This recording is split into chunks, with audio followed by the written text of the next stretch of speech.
Assalamualaikum warahmatullahi wabarakatuh. Salam sejahtera untuk kita semua. Apa kabar anak-anak sekalian? Semoga kalian dalam keadaan sehat walafiat. Selamat berjumpa kembali dalam video layanan pembelajaran bimbingan konseling. Kali ini kita akan belajar dengan tema layanan belajar kelompok yang efektif. Nah, ini anak sekalian, kalian kalau ingin belajar lebih detail lagi bisa mengambil sumber dari Pak Slamet dan kawan-kawan 2011 dan dari pakmintotulus.wordpress.com. Pada video kali ini bagian pertama adalah pengertian belajar kelompok. Pada tema layanan belajar kelompok yang efektif ini akan Bapak bagi atas dua bagian. Yang pertama adalah tentang pengertian belajar kelompok dan yang kedua belajar kelompok yang efisien.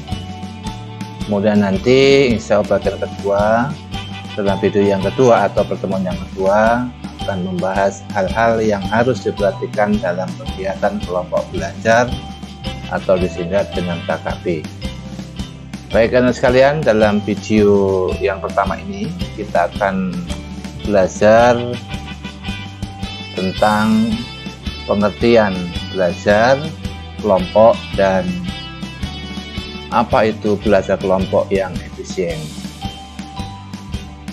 Sebelum Bapak lanjutkan, Bapak harapkan kalian di dalam mengikuti video ini, pembelajaran ini dibiasakan mengikuti dari awal hingga selesai, sehingga kalian memahami apa yang dimaksud dengan pengertian belajar kelompok. Kemudian kalian mengetahui apa itu belajar kelompok yang efisien. Baik anak sekalian, kita mulai dari pengertian belajar kelompok. Belajar kelompok adalah sebuah model pembelajaran di mana peserta didik belajar bekerja sama dalam sebuah kelompok untuk menyelesaikan tugas belajar. Kemudian yang kedua, bisa diartikan kelompok belajar adalah kegiatan belajar dalam kelompok dengan tujuan untuk memecahkan permasalahan yang ada. Jadi dalam belajar kelompok ini, anak-anak sekalian, tentu kalian diharapkan bisa menyelesaikan tugas belajar, bisa memecahkan permasalahan yang ada, tapi melalui model pembelajaran yang disebut dengan belajar kelompok.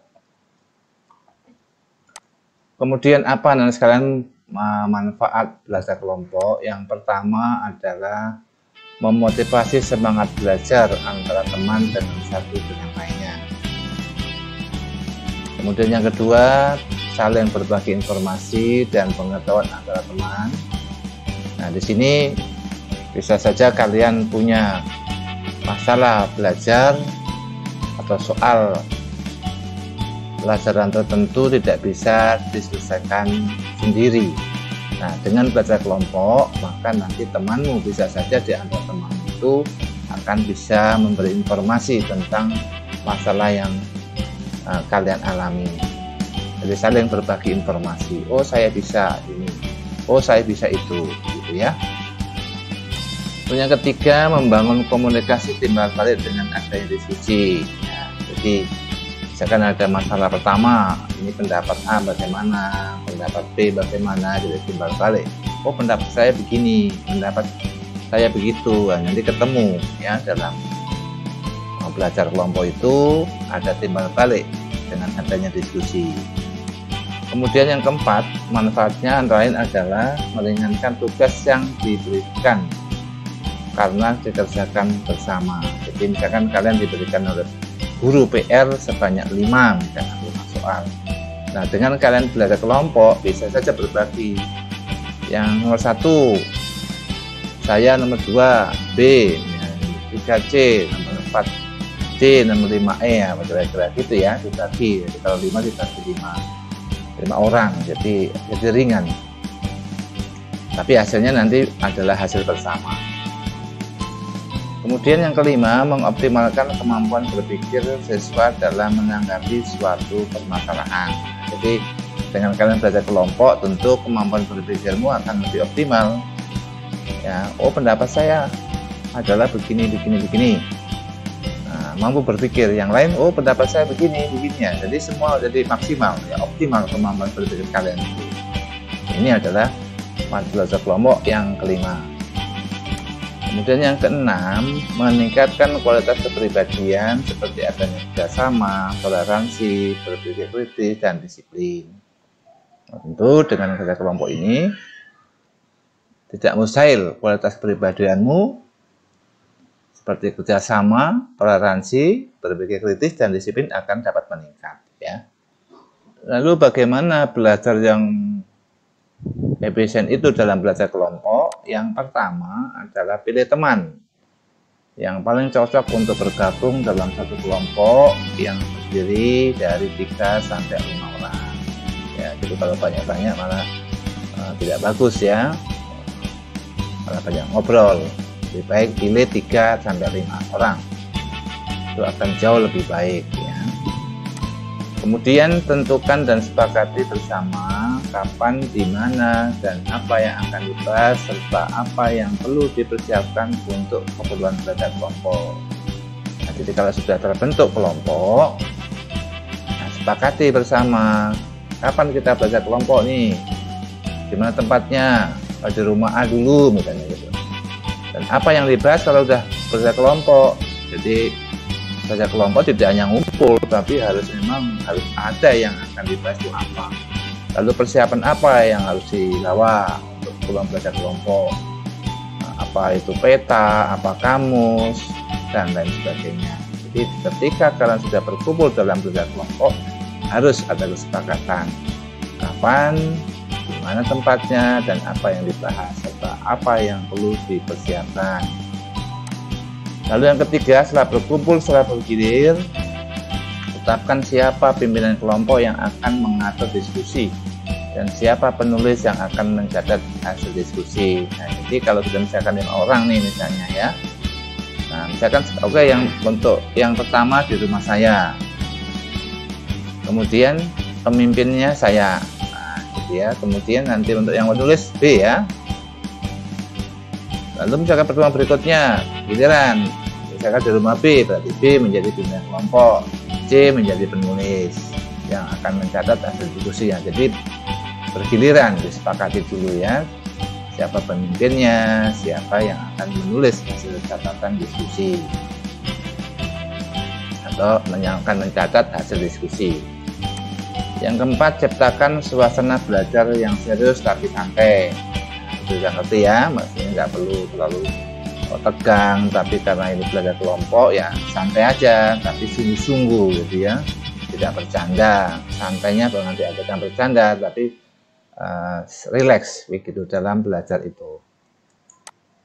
Kemudian rumuskan pertanyaan atau permasalahan yang akan dipecahkan bersama dan batasi ruang lingkupnya agar pembahasan tidak menyimpang. Nah, ini kalau memang tidak ada PR yang khusus dibahas, tetapi karena sudah sepakat ada belajar kelompok, ya tentukan, oh iya nanti kalau di rumah kamu apa yang akan kita bahas. Oke, kelihatannya kemarin ada masalah belajar matematika yang sulit ini, gimana kalau di rumahmu kita belajar matematika. Jadi kumpulkan pertanyaan, ada 5 orang itu apa pertanyaannya yang akan diajukan, yang akan dipecahkan bersama itu tentang apa. Nah, itu pilih sendiri yang kira-kira dianggap perlu dianggap dipecahkan bersama. Di ruang lingkupnya itu biasanya ditentukan topik A, ya udah A saja itu ruang lingkupnya, jangan menyimpang dari B. Tapi kalau kalian memang sepakat tambah B, ya berarti topiknya masalahnya adalah tentang A dan B, nggak boleh menyimpang ke yang lain, harus seperti itu. Kemudian bahas dan pecahkan setiap persoalan satu persatu sampai tuntas. Berikan kesempatan kepada setiap anggota untuk berpendapat, lalu kaji bersama manakah yang paling tepat. Nah, jadi kalau misalnya ada 5 soal yang tadi untuk langkah yang kelima tadi itu merumuskan pertanyaan, misalkan ada 5, ya udah satu-satu dulu, 1 dibahas. Oke, nomor 1 saya bacakan ya soalnya begini, silakan tanggapi. B, C tanggapi. Beri kesempatan untuk berpendapat.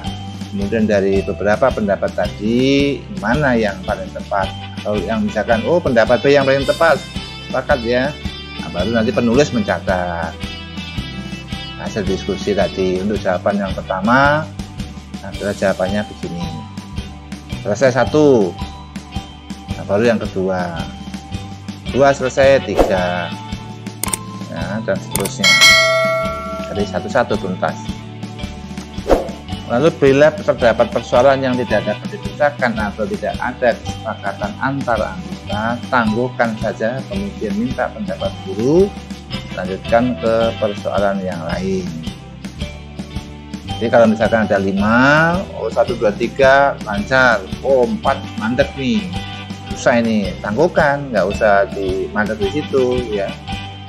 Jadi tangguhkan dulu, nomor 4 simpan, nanti ditanyakan kepada Pak Guru.